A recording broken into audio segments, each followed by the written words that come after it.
Radhe Radhe. Hi friends, அனைவருக்கும் வணக்கம். எல்லோரும் எப்படி இருக்கீங்க ஃப்ரெண்ட்ஸ்? நல்லா இருக்கீங்களா? இது வந்து அவல் எண்ணெயில் பொரிச்சது சோனா சுடா அப்படின்னு சொல்லுவாங்க. No onion no garlic food. வியாழக்கிழமை நியூ இயர் அன்றைக்கி இது சாப்பிட்றதுக்கு எடுத்துருந்தாங்க. டீ போட்டுட்டு டீயோட அதோட காலையில் அந்த அவல் சாப்பிட்டுட்டு அதுக்கப்புறம் மதியத்துக்கு வந்து சாதம், இந்த கார்ன்ஃப்ளெக்ஸ் வந்து வீட்டில் இருந்தது, அதை பொரிச்சிருந்தேன்.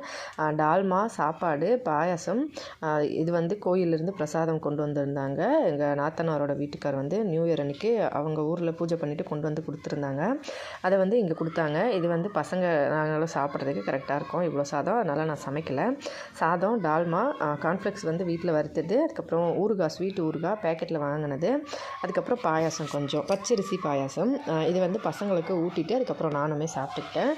சரி, சாப்பாடு இவ்வளோ சாப்பாடு வந்து நானும் பசங்களுக்கு சாப்பிட்றதுக்கு போதும், அப்புறம் எதுக்கு சமைச்சா வேஸ்ட்டு பண்ணணும்னு சொல்லிட்டு நான் அதுக்கப்புறம் எதுவும் சமைக்கலை. அதுக்கப்புறம் ஈவினிங் போல் கேசரி வந்து கொஞ்சம் செஞ்சுருந்தேன்.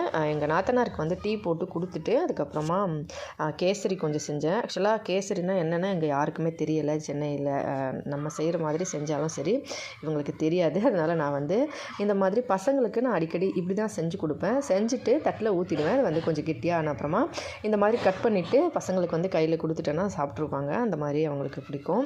ரொம்ப வந்து நம்ம கேசரி கிண்டி உடனே சுட சுட சாப்பிடும்போது நல்ல அந்த மாதிரி வந்து கொடுத்தா பசங்களுக்கு வந்து பழக்கம் இல்லை. நான் இந்த மாதிரி தான் ஃபஸ்ட்லேருந்து செஞ்சு கொடுத்துட்ருக்கேன்.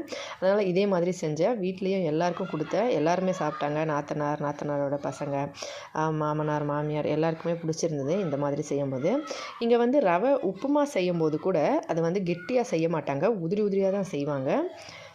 கேசரி வந்து இந்த மாதிரி இருந்தது. எல்லாருக்குமே ரொம்ப பிடிச்சிருந்தது. எல்லோரும் நல்லா சாப்பிட்டாங்க. கேசரி வந்து புது வருஷம் அன்றைக்கி சரி ஒரு ஸ்வீட்டாக செய்யலாம் அப்படின்னு சொல்லிட்டு அன்றைக்கி செஞ்சுருந்தேன். அதுக்கப்புறம் அப்பா வந்து நைட்டு மறுபடியும் திருநாத்த மேலா பூஜை பண்ணிவிட்டு அவல் பொகோ, அதுக்கப்புறம் டால்மா கொண்டு வந்திருந்தாங்க. டால்மாவோட சேர்த்து அவல் பொகோன்னா என்னென்னா இதில் வந்து அவல், தேங்காய் துருவல், வெல்லம் இதெல்லாம் போட்டு பவுடர் பண்ணி சாமிக்கிட்ட பூஜை பண்ணியிருப்பாங்க. அந்த பிரசாதம் தான் கொண்டு வந்தாங்க.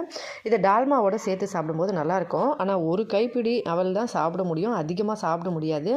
ஒரு கை அவலுக்கு ஒரு கிண்ணம் ஃபுல்லாக டால்மா வேணும். அப்போ தான் வந்து இதை சாப்பிட முடியும். ஏன்னா டால்மா போட்டு நம்ம பிசைய ஆரம்பித்தோடனே அந்த டால்மாவில் வந்து அந்த அவல் இழுத்துக்கும் ஃபுல்லாக தண்ணி. அதனால் கொஞ்சம் தான் சாப்பிட முடியும், நிறைய சாப்பிட முடியாது. அந்த அவலில் வந்து பசங்களுக்கு ஊட்டிட்டு நானும் சாப்பிட்டேன்.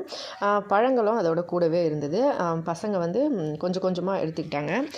சின்னவன் வந்து அதோட சேர்த்து சாப்பிட்றேன்னு சொல்லிட்டு வெறும் உருளைக்கிழங்கு வச்சு சாப்பிட்டான். பெரியவனும் நானும் இது சாப்பிட்றதுக்கு இது போதுமான அளவு. இதுவே வயிறு ஃபுல்லாகிடும். சாப்பிட்டுட்டு வயிறு ஃபுல்லாக தண்ணி குடிக்க வேண்டியிருக்கும்.